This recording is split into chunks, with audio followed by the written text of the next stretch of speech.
দর্শক এই মুহূর্তে দেখানোর চেষ্টা করছিলাম জাতীয় প্রেস ক্লাবের সামনে থেকে তারা বর্তমানে যে কর্মসূচিটি দেখতে পাচ্ছেন সেটি হচ্ছে বাংলাদেশের যে বেসরকারি শিক্ষকরা রয়েছেন সেই বেসরকারি শিক্ষকরা তারা কিন্তু এই দীর্ঘদিন যাবত তাদের জাতীয়করণের দাবিতে জাতীয় প্রেস ক্লাবের সামনে অবস্থান করছিলেন, কিন্তু তাদের দাবি সরকার মেনে না নেয় তারা আজকে যে সচিবালয় ঘেরাওর যে কর্মসূচি ছিলেন সেই কর্মসূচিতে যাবার পথেই তাদেরকে আটকে দিয়েছেন আইনশৃঙ্খলা রক্ষাকারী বাহিনী। ইতিমধ্যে দেখানোর চেষ্টা করছিলাম এই শিক্ষকরা কিন্তু দীর্ঘদিন যাবতীয় আন্দোলন করছিলেন। তারা অনেকেই এখন বর্তমানে যে সড়কটি রয়েছে এই মেইন সড়কে শুয়ে পড়েছেন, অনেকে এইখানে অনেক অসুস্থ অবস্থায়ও রয়েছেন, কিন্তু তারপরেও তাদের এই দাবির কারণে তারা এইখানে অবস্থান করছেন। আমরা একটু কথা বলতে চাই। আসলে আমাদের স্কুলগুলো হচ্ছে যে উপজেলা এবং জেলা যাচাই বাছাইকৃত। আপনি জানেন যে উপজেলা জেলা যাচাই বাছাই কমিটির সভাপতি হচ্ছেন, উপজেলাতে হচ্ছে ইউনো মহোদয় এবং জেলা কমিটির যাচাই বাছাই সভাপতি হচ্ছেন ডিসি স্যার।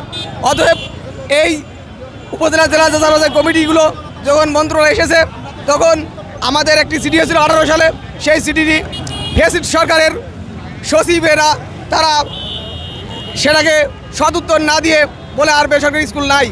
এ কারণে তারা আবার সে 18 সাল থেকে 16 সাল থেকে আমরা আন্দোলন শুরু করেছি এবং আমাদের আসার একটা আলো চলেছিল গত 3 তারিখে, এ মাসের 3 তারিখে আমাদের উপদেষ্টা মহোদয় একটা চিঠি করেছেন এবং সচিবালয়কে বলেছে তার পদক্ষেপ নেওয়ার জন্য, কিন্তু আমরা দেখছি এখন সেই সচিবরা গুড়মিশি করছে।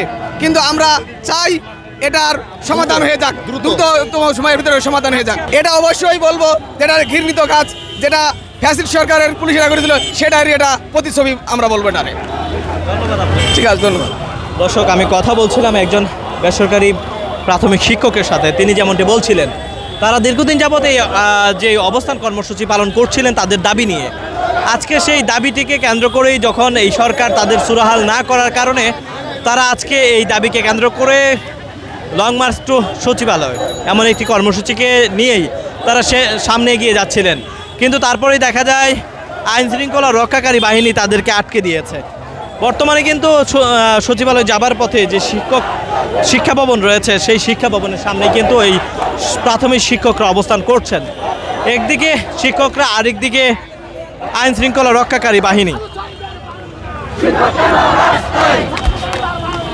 13 সালের সরকারি ঘোষণা অনুযায়ী বাদ পড়া শিক্ষক আমাদের 4159টি স্কুল জাতীয়করণ থেকে বিভিন্ন কারণে তখন রাজনৈতিক তাকমা দিয়ে বাদ দেওয়া হয়। আমরা এই ছাত্র জনতার অভ্যুত্থানের মাধ্যমে আমরা যে স্বাধীনতা পেয়েছি, কথা বলার স্বাধীনতা পেয়েছি, আমরা অধিকার আদায়ের দিন পেয়েছি। আমরা চাই আমাদের বঞ্চিত বিদ্যালয়গুলো অনতিবিলম্বে জাতীয়করণের ব্যবস্থা করা হোক।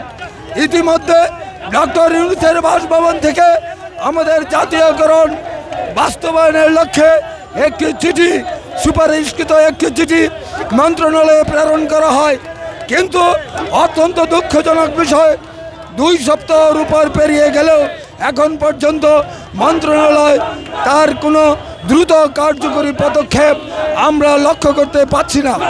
আমরা এটা অত্যন্ত দুঃখের সাথে বলতে চাই, আমরা এই চিঠির দ্রুত বাস্তবায়ন চাই, চিঠির দ্রুত বাস্তবায়ন চাই। আমরা এখন আর কত কষ্ট করব, আমরা বেতন পাই না, দীর্ঘদিন ধরে স্কুল চালাচ্ছি, আমরা আমাদের ছাত্রছাত্রীরা উপবৃত্তি পাই না, আমরা আমাদের সন্তানদের কিছু দিতে পারি না, আমরা আমাদের পরিবারকে কিছুই দিতে পারি না। আমি আশা করব সরকারের উচ্চমহল, প্রধান উপদেষ্টা থেকে শুরু করে সচিব মহোদয় থেকে শুরু করে আমাদের এই আবেদন বেসরকারি প্রাথমিক বিদ্যালয় জাতীয়করণের দাবিটি দ্রুত বাস্তবায়ন করবেন, সেই লক্ষ্যেই আমরা আন্দোলন অব্যাহত রেখেছি। দর্শক দেখানোর চেষ্টা করছিলাম সেই বেসরকারি প্রাথমিক শিক্ষকদেরকে।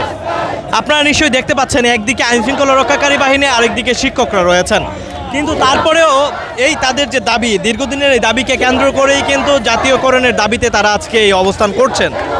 তাদের এই দাবিকে কেন্দ্র করে সরকারের প্রতি নানা ধরনের কর্মসূচির মাধ্যমেও সরকারের দৃষ্টি না পেয়ে তারা আজকে লং মার্চ টু সচিবালয় যে কর্মসূচির মাধ্যমে এগিয়ে যাচ্ছিলেন, কিন্তু তারপরে আইন শৃঙ্খলা রক্ষাকারী বাহিনী তাদেরকে আটকে দিয়েছে। তারপরেই তারা রাস্তা অবরোধ করে স্লোগান দিচ্ছেন।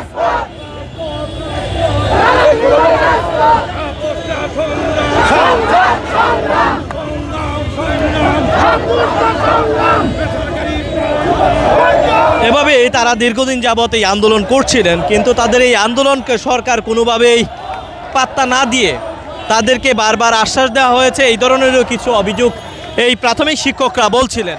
কিন্তু তারপরেও তাদের যখন এই দাবিকে সরকার কোনোভাবে পাত্তা না দেয়, তারা আজকে এই লং মার্চ টু সচিবালয় ঘেরাও উদ্দেশ্যে তারা যাবার পথেই কিন্তু আইন শৃঙ্খলা রক্ষাকারী বাহিনী তাদেরকে আটকে দিয়েছে। তারপরই তারা এই সড়কে বসে পড়েছেন এবং এই রাস্তায় বসেই তারা এই আন্দোলন করছেন এবং নানা ধরনের স্লোগান দিয়ে যাচ্ছেন। এই শিক্ষকদের বিশেষ করে যে স্লোগানটি রয়েছে, শিক্ষার্থী কেন ক্ষমতায়, শিক্ষার্থী ক্ষমতায় থাকতে শিক্ষকরা কেন রাস্তায় থাকবে, এমন একটি স্লোগান কিন্তু তারা দিচ্ছেন এবং তারা এমনও বলছেন যে এক দফা এক দাবি, জাতীয়করণ চাই। তাদের এই জাতীয়করণের দাবিতেই কিন্তু তারা দীর্ঘদিন যাবত এই আন্দোলন করছিলেন। দেয়ালে পিঠ থেকে যাওয়ায় তারা কিন্তু আজকে সচিবালয়ে যাওয়ার পথেই কিন্তু তাদেরকে আইন শৃঙ্খলা রক্ষাকারী বাহিনী আটকে দিয়েছিল। তারপরেই তারা সড়কে অবস্থান করছেন আর এক পাশে তাদেরকে ঘিরে রেখেছেন আইন শৃঙ্খলা রক্ষাকারী বাহিনী।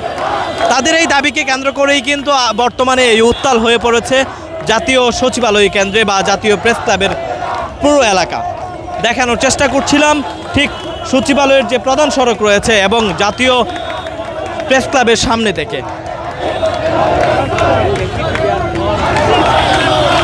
প্রেস ক্লাবের